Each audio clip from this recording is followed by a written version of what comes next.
오늘은요, 우리 교회 절기상으로 교회 교육주의라고 하는데, 사실은 교회 교육주의는 교회의 사정에 따라서 이렇게 많이 바꿔서 하기도 하는데, 스승의 날이 지난 월요일이었기 때문에 이번 주일에 저희가 교회 교육주일로 지키기로 했습니다. 그래서 스승의 주일이라고 이름을 같이 해서 같이 말씀 나누면서 그 의미를 좀 생각해 보고자 합니다. 오늘은 가르쳐 생각나게 하라라는 제목을 가지고 우리 고린도전서 4장에 있는 말씀 같이 은혜 나누겠습니다. 오늘 말씀 가운데에 하나님의 은혜가 여러분 가운데 함께 하시고 새롭게 결단하는 시간 되시기를 원합니다. 여러분, 고린도 교회는요, 인간적인 판단과 또 영적인 교만으로 인해서 극심한 교회 분열을 겪고 있었습니다. 이 고린도 교회는 사도 바울이 개척한 교회로서 사도 바울이 굉장히 신경을 많이 쓰고 그런 소문이 들릴 때마다 사도 바울의 마음은 상당히 괴로웠던 것 같습니다. 오늘 본문의 17절에서 사도 바울은 자기가 개척한 교회의 이런 이야기를 들으면서 다음과 같이 아버지의 심정으로 권면하고 있습니다.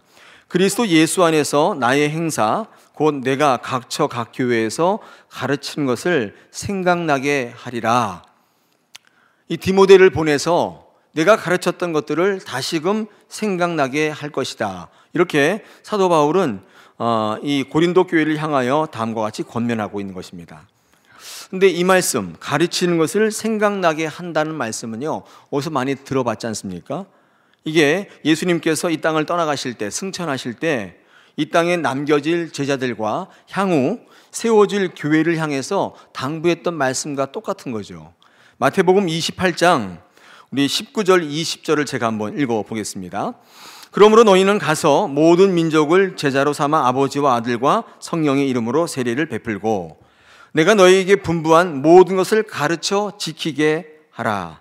볼지어다 내가 세상 끝날까지 너희와 항상 함께 있으리라 하시니라. 여기서는 모든 걸 가르쳐 지키게 하라. 그리고 오늘 본문에는 가르치는 것을 생각나게 하리라. 사실은 원어로 보면 똑같습니다. 같은 말이에요.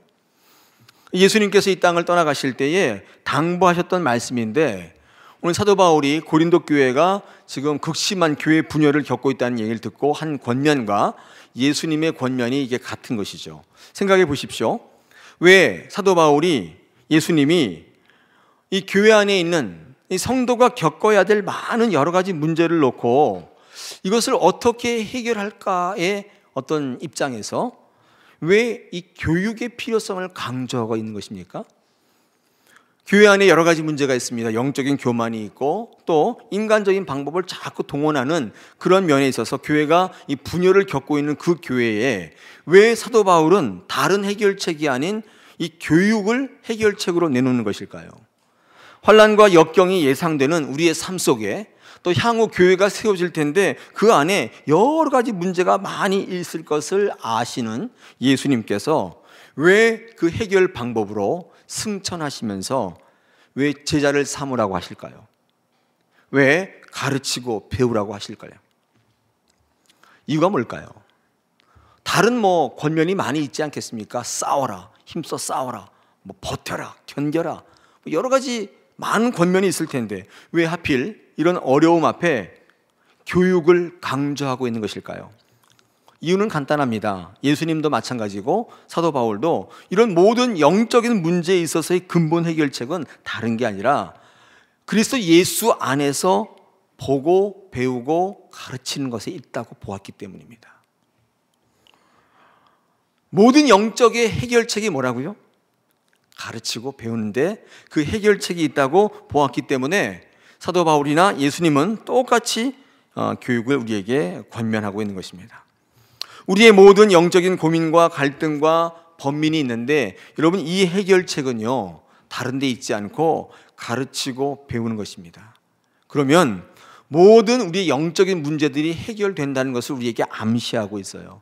여러분, 그래서 교회라는 한자를 보십시오. 이 교회가, 이 교자가 가르칠 교자입니다.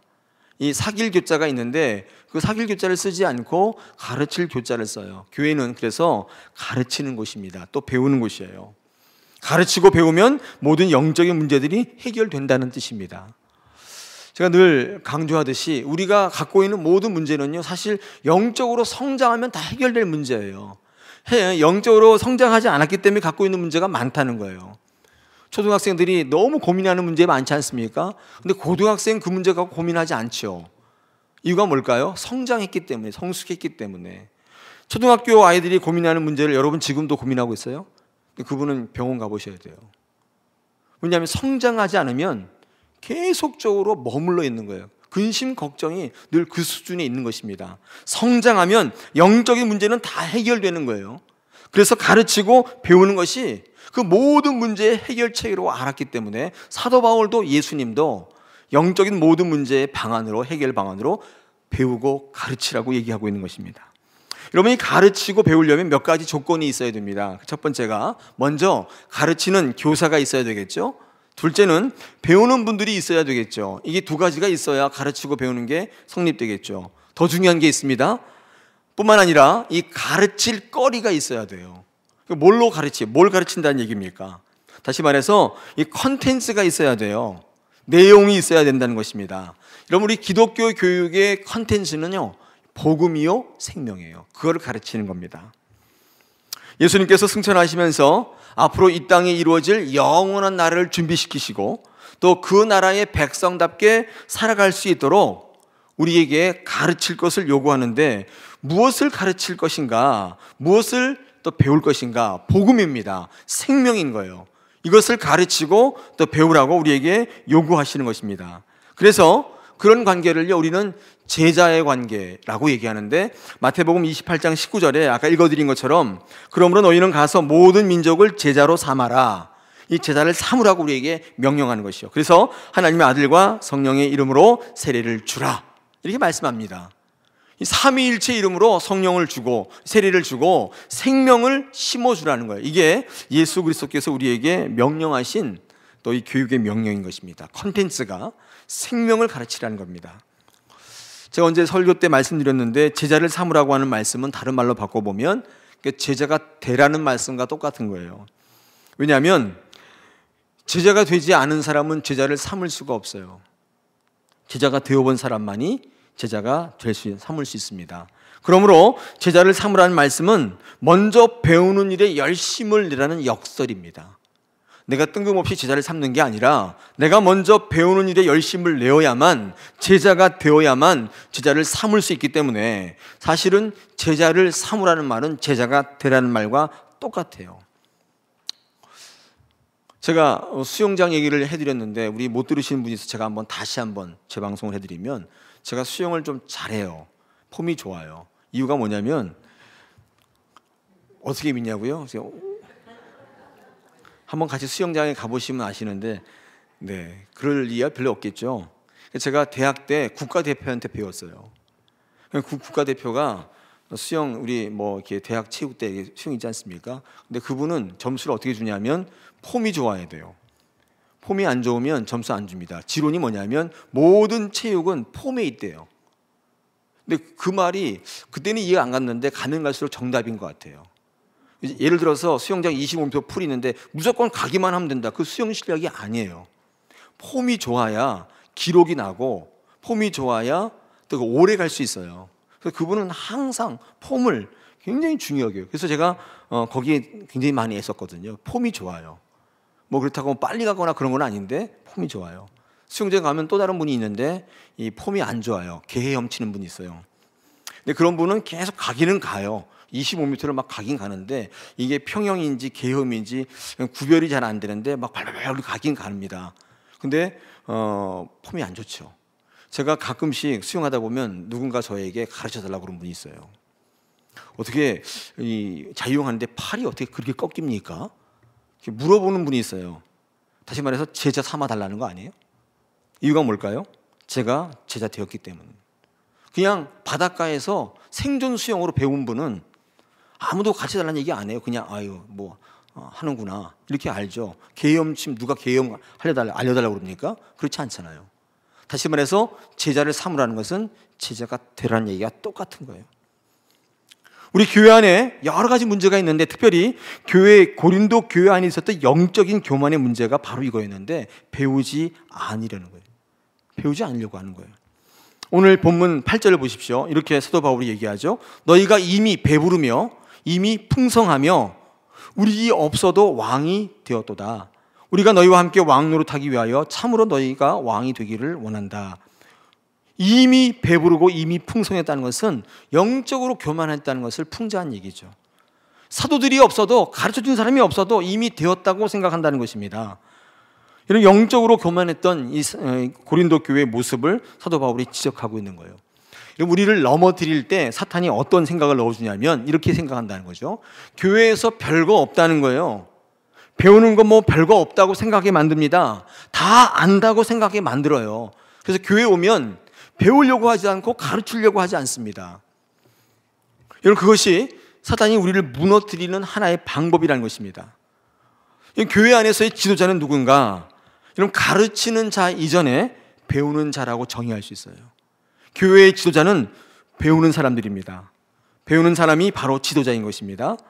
오늘 우리 교회학교 교사들이 일부 예배 때 예배하면서 이야기를 조금 제가 드렸습니다. 먼저 가르치는 자 이전에 배우는 자가 되어야 한다 말씀드렸습니다. 왜냐하면 배우지 아니하면 절대로 영적인 제자를 삼을 수가 없어요. 제자가 되어본 일이 없는 사람은 제자를 삼을 수 없다는 얘기입니다. 우리의 제자는 누굽니까? 우리의 스승은 누구죠? 우리는 누구의 제자입니까? 우리는 예수 그리스도의 제자이죠. 그분은 우리의 영원한 스승이신 거예요. 예수님의 제자가 되어본 일이 없으면 예수님의 제자가 되지 못하고 또 제자를 삼을 수가 없습니다. 그러므로 우리는 먼저 예수님의 제자가 되어야 한다는 것입니다. 할렐루야. 여러분, 가르치고 배우는 일에 여러분 신앙의 전력을 다하셔야 돼요. 예배를 드리는 것도 굉장히 중요한데 내가 배우고 가르치는 일을 하지 않는다면 우리의 이 예배 드림이 사실 의미를 잃어버릴 수가 있습니다. 가르치고 배우는 일을 통해서 여러분이 들은 것들이 여러분 삶 속에 확실하게 드러나게 돼요. 가르치고 배우시는 여러분 되시길 축원합니다. 자, 그렇다면 우리는 어떤 제자가 되어야 하고 어떻게 제자 삼아야 됩니까? 오늘 주시는 말씀을 통해서 세 가지로 한번 요약해보고 순서대로 한번 살펴보겠습니다. 먼저 그리스도 예수 안에서 가르치며 제자를 삼아야 됩니다. 오늘 본문 15절과 17절을 제가 한번 읽어보겠습니다. 그리스도 예수 안에서 1만 스승이 있으되 아버지는 많지 아니하니 그리스도 예수 안에서, 우리 15절 앞에도 그리스도 안에서 말씀했는데 그리스도 예수 안에서 내가 복음으로 너희를 낳았다. 17절에 이로 말미암아 내가 주 안에서 내 사랑하고 신실한 아들 디모데를 너희에게 보내었으니 그가 너희로 하여금 그리스도 예수 안에서 나의 행사 곧 내가 각처 각 교회에서 가르치는 것을 생각나게 하리라. 우리가 어떻게 제자가 되어야 되고 어떻게 제자를 삼아야 되는가? 첫 번째 원칙이 그리스도 예수 안에서 가르치고 배워야 한다는 거예요. 배우고 가르쳐야 되는데 어디 안에서요? 예수님 안에서. 여러분, 예수님 안에서 가르치고 배워야 한다는 것은 다른 말로 뒤집어 보면 이렇게 얘기할 수 있습니다. 예수님의 것으로 배우고 가르쳐야 한다. 그러니까 컨텐츠가 뭐라는 거예요? 예수님의 것이어야 한다는 거예요. 교회에서 가르치는 모든 것은 예수 그리스도여야 합니다. 인간의 것을 가르치는 게 아니에요. 인간의 기술과 경험을 가르치는 게 아니에요. 예수 그리스도를 가르치는 것입니다. 저희 교회는 대외적인 섬김의 사역으로 실버대학과 문화교실이 있습니다. 대외적으로 섬기는 사역인데 이 실버대학은 우리 어르신들 이제 같이 예배하고 같이 지내는 것이고, 문화교실 여러분 아실지 모르지만 재봉틀 교실이 있고 뭐 기타 교실, 피아노 교실, 드럼 교실, 뭐 영어 교실도 있고 이렇게 대외적으로 저희 교회 분들이 아니라도 섬기면서 우리가 봉사하죠. 근데 그 어떤 것인지 간에 뭐로 가르쳐야 돼요?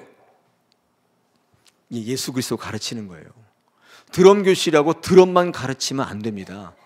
그러려고 한 게 아니에요. 재봉틀 교실, 재봉틀만 가르치는 게 아니에요. 무엇을 가르치든 예수 그리스도의 것으로 해야 한다는 것입니다. 여러분, 우리가 제자를 삼고 제자가 되어야 되는 첫 번째 원칙이 예수 그리스도 안에서인데 우리가 왜 예수 그리스도 안에서 배우고 가르쳐야 됩니까? 이유가 뭘까요? 두 가지가 있어요.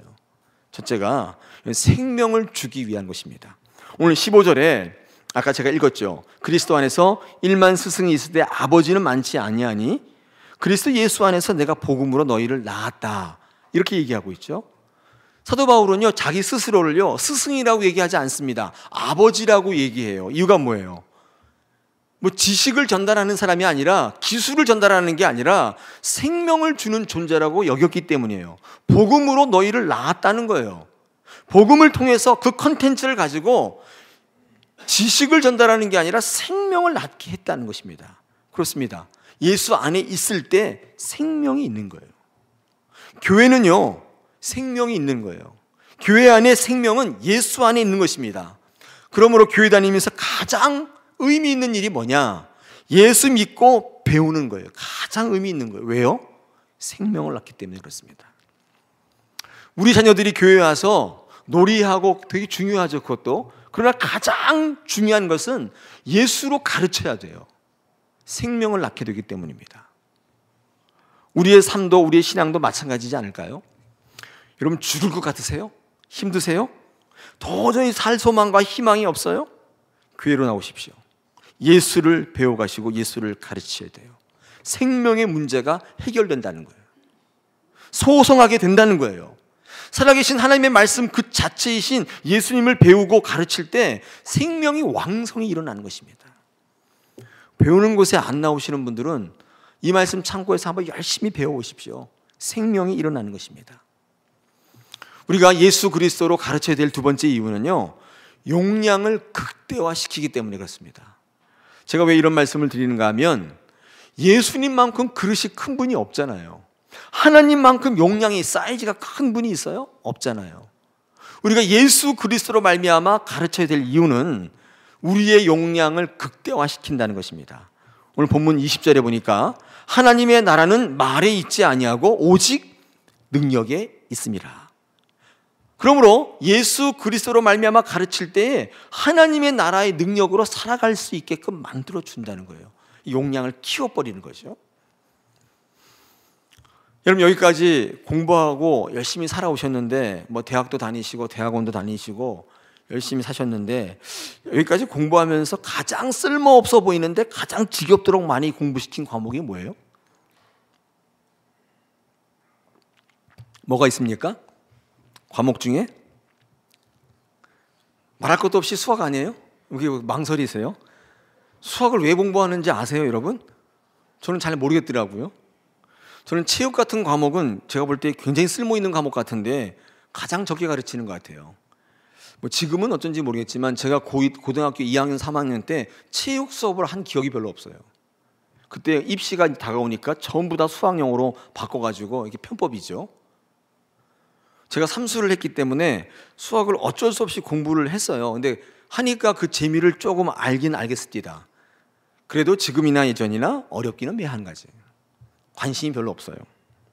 학창시절 때는 이 수학 시험이 제일 힘들고 어려운 시간이었습니다. 그래서 결국은 실력으로 감당하지 못하고 시력으로 시험을 치루었던 기억이 있습니다. 실력이 아닌 시력으로. 그렇죠? 눈은 작지만 그 당시에는 성능이 몹시 좋은 관계로 앞에 옆에 사람께 보여요. 뭐 그거 참 뭐 그거 어떡합니까? 시력이 좋아가지고 시력으로 수학 시험을 쳤던, 무사히 졸업을 했습니다만은, 전 지금도 왜 수학을 그렇게 지겹도록 시키는지 이해를 못하는 분을 많이 만납니다. 그런 분들이 이렇게 얘기해요. 물건 사고 계산하고 거스름돈 틀리지 않게 받을 수 있을 정도만 되면 되지 않냐. 더 필요하면 수학 잘하는 사람을 고용하면 되지 않냐. 그 말이 맞는 것 같은데, 지금도 수학 공부하는 많은 우리 학생들이 이거 왜 해야 되는지 잘 몰라, 이렇게 얘기하는 분들이 많이 있어요. 항의하는 사람들이 많이 있습니다. 생각해 보십시오. 왜 우리는 수학을 그렇게 열심히 공부해야만 했던 걸까요? 이유가 뭘까요? 물건 사고 계산할 때 불편하지 않게 하는 목적보다도, 은행 업무 보고 내 재산 관리하는데 실수하지 않게 하기 위함보다도 더 중요한 이유가 있기 때문입니다. 제가 뭐 몇 년 됐는데 그런 책을 읽다 보니까 그렇게 그 책은 설명하더라고요. 우리 대뇌에 가지고 있는 여러 가지 기능과 능력이 있는데 이것을 극대화시키는데 수학 과목만큼 효과적인 게 없대요. 가장 중요한 방법이라는 거예요. 수학은 우리의 지능과 능력을 확장시키고 사고력을 구체화시키고 조직화하는데 가장 중요한 역할을 한다는 거예요. 이 수학 공부하지 않으면 그 능력이 사장된다는 것이죠. 대뇌의 수리적인 분야를 이 수학은 자극시켜서 우리 대뇌 능력을 극대화시키는데 수학만 한 게 없다는 거예요. 이 수리에 약한 분들을 이렇게 보면, 특별히 아프리카 토인들, 수리와 관계없는 사람들의 사는 특징이 뭐냐면 입을 벌리고 있대. 이렇게 특징이라고 그래요. 제가 그 책에 보니까 그렇게 돼 있더라고요. 제가 좀 약간 입을 벌리고 있는 스타일인데, 그리고 이게 턱뼈가 이렇게 발달되어 있는, 먹는 거에 굉장히 관심이 있는. 수리가 능력이 발달하지 않으면, 근데 그런 부분들이 사장이 돼서 사고가 체계화되거나 조직화되지 못한다. 그 말 맞는 것 같아요. 왜 수학을 쓸데없는 과목을 열심히 공부시키는가? 우리의 용량을, 우리의 대뇌를 극대화시킨다는 거예요. 왜 우리가 예수 그리스도 안에서 예수 그리스도의 컨텐츠로 배우고 가르쳐야 되는가? 여러분, 이것은 왜 수학을 지겹도록 공부해야 하는 것과 똑같은 원리예요. 하나님께서 당신의 사람들을 훈련시키며 영단하시는 학습을 보십시오. 과목을 보십시오. 그 과목에 정말 쓸데없어 보이는 과목이 하나 있어요. 그게 인내의 과목이라는 거예요. 개인적으로 볼 때는 정말 쓸데없어 보여요. 시간 낭비 같아 보여요. 근데 하나님은 인내의 과목을 지겹도록 훈련시키세요. 그 이수해야만 돼요. 기다리게 하시고 참게 하신다고요. 이것을 우린 성도의 견인이라고 합니다. 이 견인자가 이렇게 참고 이긴다는 거죠. 영어로 perseverance, 참는다는 거예요. 이 과목을, 이 필요 없어 보이는 과목을 정말 오랫동안 공부하게 하세요. 모세는 40년 기다렸어요. 공부했어요. 80세에 백발의 노인이 되어서 부름받고 쓰임받습니다. 비효율적이고 비생산적인 것 같아 보여요. 좀 더 젊을 때 40세에 애굽의 왕자 교육을 다 이수하고 지적으로 풍부하고 의욕 넘치고 혈기왕성할 때 부르셨다면 훨씬 더 위대한 사역했을 것 같은데, 이 쓸데없는 과목을 그렇게 오래 공부시키셨어요? 사도 바울도 다메섹에서 예수를 만나 회심한 이후에 곧장 쓰임받지 않습니다. 오랜 시간 고향 다소 지역에서 무직자로 보내요. 10몇 년을 그렇게 보낸다고요. 사도 바울에게 인내의 과목은 얼마나 쓸데없는 거예요. 그리고 석학인데, 가말리엘 가문에서 열심히 공부했던 석학인데 그 10몇 년을 썩힌다 그 말이에요. 하나님은 다윗을 왕으로 기름 부으신 이후에 10년 넘게 도망자 생활하게 하십니다. 왜 그토록 지겹게 그 과정을 거치게 하셨습니까? 이유가 뭘까요? 다윗의 능력을, 용량을 극대화시키기 위해서 이 광야 훈련이라는 인내의 과목만큼 좋은 게 없다 그 말이에요. 그 사이즈를 하나님의 사이즈로 확장시키는데 광야의 도망자 과목만한 게 없다 그 말이에요. 욥은 아무 이유 없이 자녀 10명 다 죽었습니다. 가진 재산 다 잃어버렸습니다. 근데 이 욥은 이 상황 속에서 이 인내라는 과목을 공부해요. 왜 그렇습니까? 욥의 신앙을 극대화시켜요. 욥이 나중에 뭐라고 고백합니까? 욥기 42장 1절로 6절에 제가 특별히 5절을 한번 읽어보겠습니다. 4절 5절 읽어보겠습니다. 내가 말하겠사오니 주는 들으시고 내가 죽게 묻겠사오니 주여 내게 알게 하옵소서. 내가 죽게 대하여 귀로 듣기만 하였사오나 이제는 눈으로 주를 배웁나이다. 인내의 과목을 수강했더니만 귀로 듣는 신앙에서 눈으로 보는 신앙으로 업그레이드 시켜버렸어요. 용량이 확대돼 버려요. 예수 그리스도만큼 용량이 큰 존재는 없죠. 가장 큰 그릇입니다. 왜냐하면 온 우주 만물을 창조하시고 전능하신 능력이 하나님이시기 때문에 그래요. 그 그릇만큼 큰 게 어디 있어요. 예수를 가르치고 배우면 사이즈가 커져버려요. 여러분, 배운 것을 가장 확실하게 내 것을 만드는 방법은요, 가르치는 거예요. 이게 아무리 배워도요, 가르쳐보면 이게 확실히 내게 돼요. 그럴 때 예수를 바라보게 되고 기도하게 되고 그 엄청난 능력을 구하게 되는 거예요. 성경에 기록된 초자연적인 기적과 능력이 우리의 능력이 되고 기적이 일상이 되는 것입니다. 예수님의 용량대로 살아가는, 그 사이즈대로 살아가는 유일한 길은 예수님을 배우고 가르치는 거예요. 할렐루야. 여러분, 오늘 우리 교회 교육주일입니다. 너무나 중요한 이야기입니다.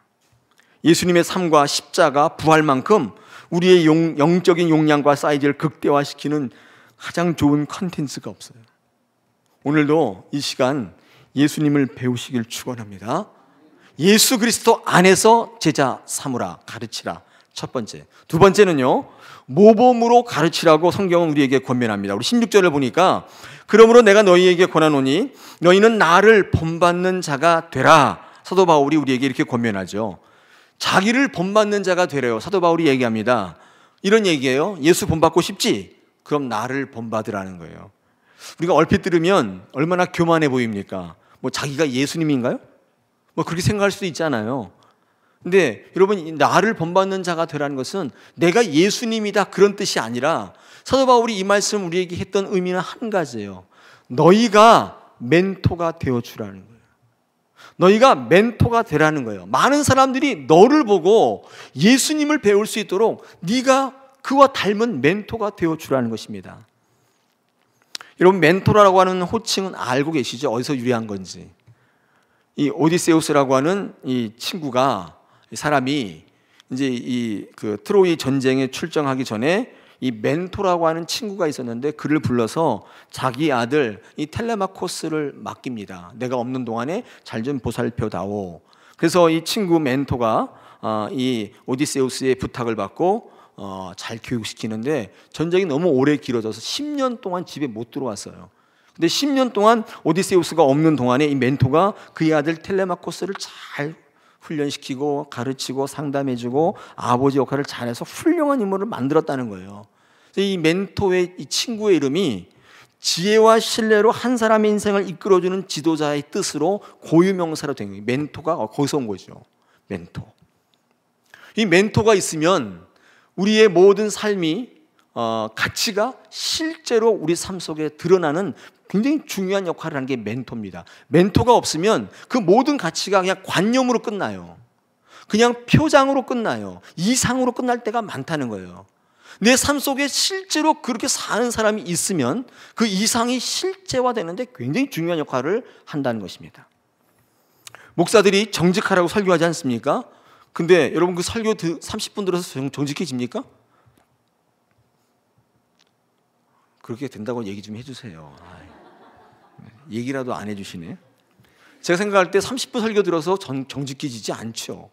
그건 뭐예요 그러면? 목사는요, 이 총론일 거예요. 아마 방향성을 제시하는 걸 거예요. 믿는 사람들은 이렇게 살아야 한다고 방향성과 가치를 선포하는 것입니다. 여러분, 그런데 정직하게 살아야 되는 문제는 가치 문제일 뿐만 아니라 우리의 삶 속에 드러나야 되지 않습니까? 근데 30분 설교 들어서 정직하게 못 산다면 어떻게 살 수 있어요? 내 주변에 정직하게 사는 그 누군가가 멘토가 있어야 돼요. 목사는 설교로 방향성을 제시하고 어떤 장로님은 너무 정직하신 거예요. 그분 보니까 정직하게 살라는 게 저런 거로구나. 이 보고 배울 수 있는 멘토가 필요하다 그 말이에요. 이 땅의 실제적인 우리의 삶 속에서 정직하게 살 수 있는 이 과제는 모범이 되는 거예요. 그렇게 할 때 우리는 예수의 제자가 될 수 있어요. 오늘 사도 바울이 이게 뭐라고 권면합니까? 모범이 되라. 나를 본받으라. 내가 예수다 그 뜻이 아니라 나를 보고 예수의 가치대로 살 수 있는 힘을 얻으라는 거예요. 이 다른 말로 뭐예요? 저와 여러분이 그렇게 살으라는 거예요. 오늘 이 땅에 많은 스승들이 있지만 아버지와 같은 스승이 없다는 것은 이런 멘토가 되고 그를 내 자녀처럼 양육하고 내 피부치같이 돌봐야 되는 여러분 이 사명이 우리에게 있기 때문입니다. 스승은 그냥 지식을 전달하는 거라면 이 아비와 같은 스승은 내 아이처럼 내 자녀처럼 생명을 드리고 그를 키우는 일이기 때문에 그렇습니다. 얼마나 귀합니까? 사랑하는 우리 다사랑의 교사 여러분, 우리 중직자 여러분, 멘토가 되어 주십시오. 많은 우리 새신자들이, 우리 젊은이들이 저렇게 하는 거로구나 이렇게 배우고 느낄 수 있을 만큼 여러분 멘토가 되어 주시길 바랍니다. 제가 룻기를 강의할 때 이런 설교를 한 적이 있습니다. 이방 여인 룻이 어떻게 시어머니 나오미를 쫓아서 이 베들레헴까지 올 수 있었을까? 여러분, 이 룻이 나오미에게 했던 고백이 유명한 게 있지 않습니까? 제가 한번 읽어드릴게요. 룻기 1장 16절입니다.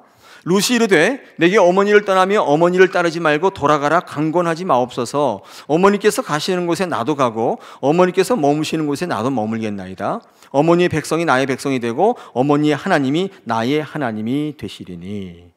이게 여러분, 이게 룻이 시어머니 나오미에게 고백하는 장면인데, 이게 어떤 장면이냐면, 이 나오미가 베들레헴 유대 땅을 떠나 엘리멜렉이라는 남편과 함께 떠나왔습니다. 근데 모압 땅에 가면 잘 살 줄 알고 이민 왔는데 남편 죽고 두 아들 다 죽었어요. 그리고 자기도 과부가 되고 두 아들과 결혼했던 모압 여인과 결혼을 했는데 두 여인도 다 과부가 되고 과부만 셋 남은 거예요. 어떡합니까? 나오미가 이 두 며느리를 불러다 놓고 이제 너희 집으로 다 가라. 모압 여인들이니까 너희 모압 집으로 다 가라. 나도 내 갈 길 가겠다. 이렇게 권면을 하는 거예요. 근데 한 명 며느리는 가버리고 그 중에 한 명이 룻이 아까 같이 고백하는 거예요. 난 안 가겠다는 거예요. 난 어머니 끝까지 따라가겠다는 거예요. 그 고백이 1장 16절입니다. 근데 다른 건 다 이해할 수 있어요. 어머니가 가는 곳에 나도 가고 어머니가 유숙하는 곳에 나도 유숙하겠다. 그거 이해가 되는데 그 다음이 이해가 안 가는 거죠. 어머니의 백성이 나의 백성이 되고 어머니의 하나님이 나의 하나님이 되겠다. 이 고백은요, 단순히 시어머니와 며느리 정의의 관계로 할 수 있는 고백이 아니에요. 길거리에서 갑자기 즉흥적으로 정 때문에, 명분 때문에 할 수 있는 고백이 아니라는 거예요. 여러분, 이 고백은 어디서 나왔는가? 어떻게 생각하세요? 이 시어머니, 이 나오미의 이 삶을 보고 이 룻이 감동을 받은 거예요. 이쯤 되면 그냥 이 시어머니가 이 붙잡을 건 이 며느리밖에 없잖아요. 이 며느리 어떻게든지 붙잡아 놓고 부려먹고 자기 살 길을 간구해야 되는데 이 나오미를 보니까 다 너희 집으로 가라는 거예요. 이 한 며느리 오르바는 그냥 집으로 도망가 버렸는데 룻이 가만히 생각해 보니까 자기 나라의 모압에 있는 시어머니랑 너무 다른 거예요. 자기 나라 같으면 며느리 노예 삼아가지고 일 시키고 봉양하게 만들고 살아갈 텐데 이 어머니는 다 집으로 보내는. 하나님 믿는 나오미의 삶에 이 룻이 감동을 받은 거예요. 아, 나도 저런 시어머니 같은 여인이 되었으면 좋겠다. 나도 저런 나오미 같은 그런 삶을 살아야겠다. 여러분, 그런 결단이 없었다면 여러분 그 길가에서 어머니 하나님이 나의 하나님이 그런 고백할 수 있을까요? 그거는 불가능하다 그 말이에요. 다시 말해서 룻이 그렇게 고백한 것은 시어머니와 시아버지와 남편이 떠난 이후에 그 시어머니가 자신들을 대하는 태도, 하나님을 믿는 사람의 태도가 어떤 것인지를 모범으로 멘토로 본 거예요. 그 이방 여인 룻이 시어머니 하나님을 믿겠다고 고백하는 거 아니에요? 놀라지 마십시오. 이 룻의 혈통에서 예수님이 태어나는 거예요. 시어머니 나오미의 모범이, 신앙의 모범이 전제가 된 것입니다. 우리가 예수의 제자가 될 때, 제자를 삼을 때 이 모범이 되는 삶을 살아감으로 가르쳐야 돼요. 멘토가 되어주시기 바랍니다. 우리 어린 자녀들에게, 우리 청년들에게, 우리 어른들이 신앙생활 이렇게 하는 거야 보여주십시오. 기도 이렇게 하는 거야 보여주십시오. 그럴 때 우리 교회가 뒤집어지는 역사가 있을 줄 믿습니다. 세 번째로 우리가 어떤 제자가 되어야 하며 어떤 제자 삼아야 되는가?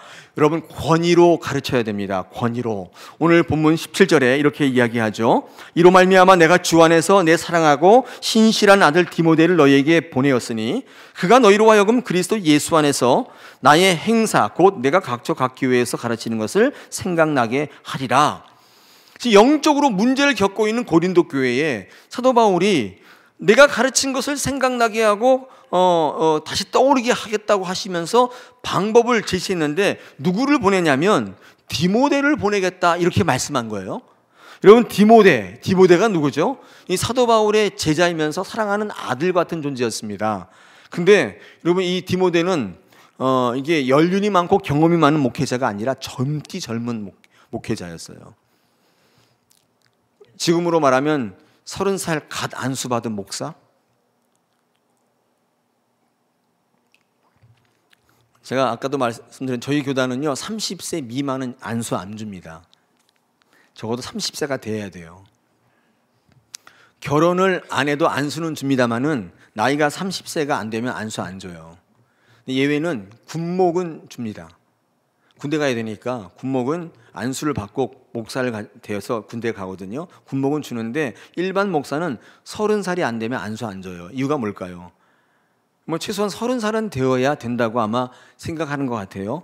그러니까 디모데가 어떤 목사였냐면 딱 30살 턱걸이로 안수 딱 받은, 생각해보세요. 고린도 교회가 다 안다고 생각하는 교회예요. 배우지 않는 교회인데, 사도가 와도 배우지 않고 바울이 와도 배우지 않는 교회인데, 여기 해결책으로 지금 디모데를 딱 보냈어요.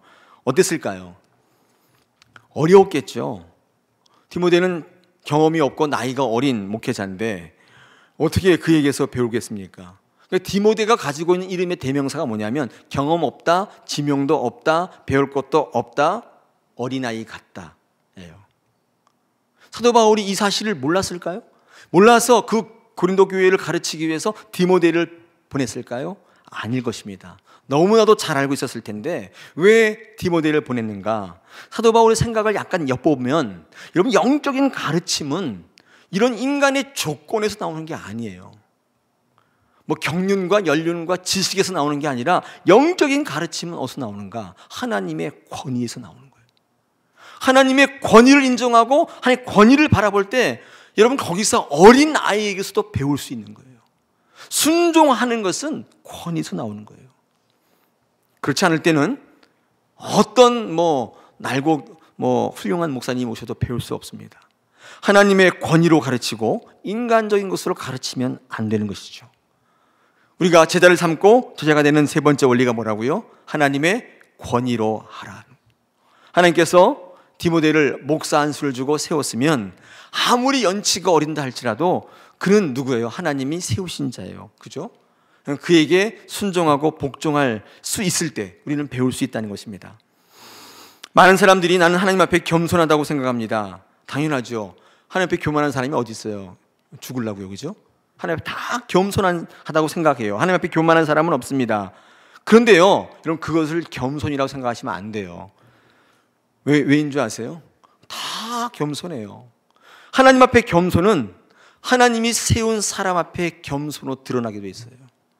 하나님 앞에 겸손한 사람도 사람들 앞에 교만한 사람들이 있어요. 사람에게 교만한 거예요. 하나님 앞에 겸손한 게 아니라, 하나님 앞에 겸손한 사람은 하나님의 사람 앞에서 겸손함으로 드러난다는 것입니다. 사도 바울은 디모데에게 배우라고 합니다. 그것이 너의 모든 영적인 문제를 해결할 수 있는 가장 기본적인 것이라고 설명하고 있고 권면하고 있는 거예요. 여러분, 그럴 때 하나님께 배운 것들이 가르친 것이 생각이 나고 또 그것을 적용할 수 있는 실천의 능력이 우리 가운데 생기는 것입니다. 뿐만 아니라 이 사도 바울은 디모데에게도 권면하죠. 오늘 본문은 아니지만 디모데전서 4장 12절에 이 사도 바울이 디모데에게 다음과 같이 권면합니다. 누구든지 내 염소함을 업신여기지 못하게 하고 오직 말과 행실과 사랑과 믿음과 정절에 있어서 믿는 자에게 본이 되라.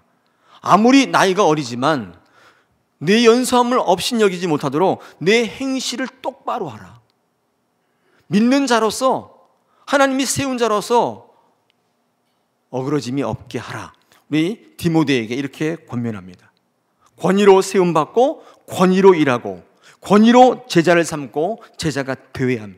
인간적으로 하지 말라고 이야기하는 것입니다.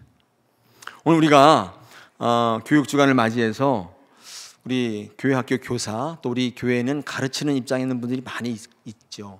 그분들에게 오늘 말씀은 이렇게 얘기합니다. 일만 스승이 되지 말고 아비와 같은 스승이 되라. 오늘 우리에게 이렇게 권면하고 있습니다. 그렇습니다. 요즘 시대가요, 스승은 많은데 아비가 별로 없다고 얘기합니다. 일꾼은 많은데 충성된 일꾼이 없다고 얘기해요. 오늘 이 시대를 살아가는 저희들에게 하나님께서는 이미 스승의 날은 지나갔지만 우리 교육주간을 통해서 우리 교회의 교사들을 축복하고 우리 가르치는 분들에게 이 방향성을 제시해 주는 것이죠. 세 가지였습니다. 첫째가 그리스도 안에서 예수의 것으로 가르치라. 모범이 되어 멘토가 되어 주라는 것입니다. 셋째로 인간적인 조건에 위축되거나 동요되지 말고 하나님이 주시는 권위를 가지고 디모데처럼 담대히 나가서 가르치라, 배우라.